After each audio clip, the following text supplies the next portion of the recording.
नमस्कार दोस्तों, the Holly river Yamuna. आज हम बात कर रहे हैं यमुना नदी के बारे में। यमुना भारत की एक बहुत पवित्र नदी है जो कि बहती है पूरे उत्तर भारत के अंदर। अगर मैं बात करूं इसके ओरिजिन की, तो इसका ओरिजिन है यमुनोत्री, जो कि हिमालय की गोद में है और उत्तराखंड प्रदेश के अंदर है। और इसके ओरिजिन के ऊपर, इसके उद्गम के ऊपर एक सुंदर भव्य मंदिर भी बना हुआ है जिसको यमुनोत्री माता मंदिर के नाम से भी जाना जाता है। और हर साल हजारों भारतीय यहाँ पे अपनी श्रद्धा और अपनी आस्था के साथ आते हैं। और यमुना भारत की दूसरी सबसे बड़ी नदी है। पहली सबसे बड़ी नदी है गंगा और दूसरी सबसे बड़ी नदी है यमुना। यमुना मात्र एक नदी ही नहीं है, ये एक आस्था का प्रतीक है। प्राचीन ग्रंथों में यमुना को सूर्यपुत्री कहा गया है, द डॉटर ऑफ अ सन, और इसको यम की बहन भी माना जाता है। तो इसलिए बहुत से लोग इसकी पूजा करते हैं, इसको एक जागृत देवी भी मानते हैं। और इसका निरंतर बहता हुआ जल प्रतीक है मानव जीवन के उस चक्र का जो हमें बताता है कि समय कभी किसी के लिए नहीं रुकता। सो हमेशा बहने वाली, न कभी रुकने वाली, न कभी थमने वाली ये नदी जीवन का स्रोत है। और लगभग 57 मिलियन पीपल्स डिपेंड करते हैं यमुना के ऊपर। जैसा कि मैंने आपको बताया कि यमुना का ओरिजिन है यमुनोत्री ग्लेशियर, जो कि हिमालय की गोद में है।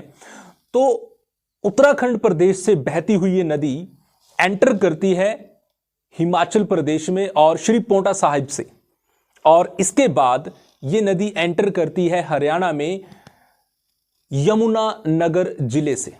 फिर यमुना नगर से होते हुए करनाल, पानीपत, ये नदी एंटर कर जाती है दिल्ली में। अब दिल्ली की बात करें तो दिल्ली का लगभग 80% जो वाटर सोर्स है वो यमुना पे डिपेंड करता है। तो चाहे पीने का पानी है, चाहे इंडस्ट्रीज के लिए जितना भी पानी यूज होता है दिल्ली के अंदर, वो ऑलमोस्ट पानी यमुना का ही यूज करते हैं। सो दोस्तों, हम सभी लोगों का ये कर्तव्य बनता है कि हम इस पवित्र नदी को वैसे ही पवित्र रखें जैसी ये पवित्र शुरू से, बहुत इतिहास में प्राचीन वक्त से हमें एक अच्छा जीवन देती आ रही है। क्योंकि लगभग 1366 किलोमीटर लंबी ये नदी पूरे उत्तर भारत को सिंचाई के साधन प्रोवाइड करती है। बहुत से चाहे मछली पालना हो गया, चाहे कारखाने हैं, बहुत सी ऐसी चीजें हैं जिसके लिए लोग इसके ऊपर डिपेंड करते हैं। अगर मैं सिंचाई की बात करूं तो 3,66,000 स्क्वायर किलोमीटर एरिया इससे सिंचाई किया जाता है।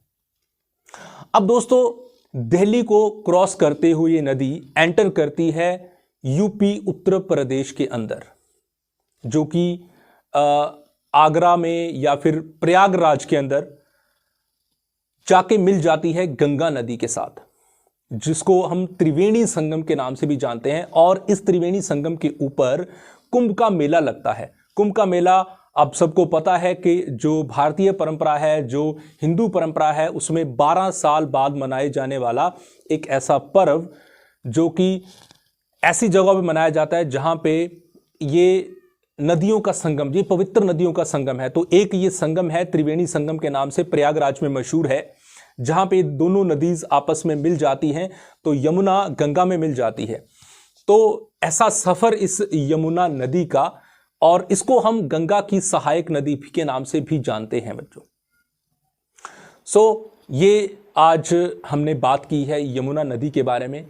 तो आई होप सो कि इस नदी का जो इतिहास है वो आप सब भारतीयों के मन में बहुत बहुत पुराने वक्त से भी है। तो इसको आप संजो के रखेंगे, समा के रखेंगे, और इसके लिए जो श्रद्धा, जो आस्था है, उसको आप अपने दिल में बरकरार रखिए। क्योंकि ये नदियाँ हमारे लिए, हमारे जीवन के लिए बहुत अहम हैं। So thank you so much guys, thank you.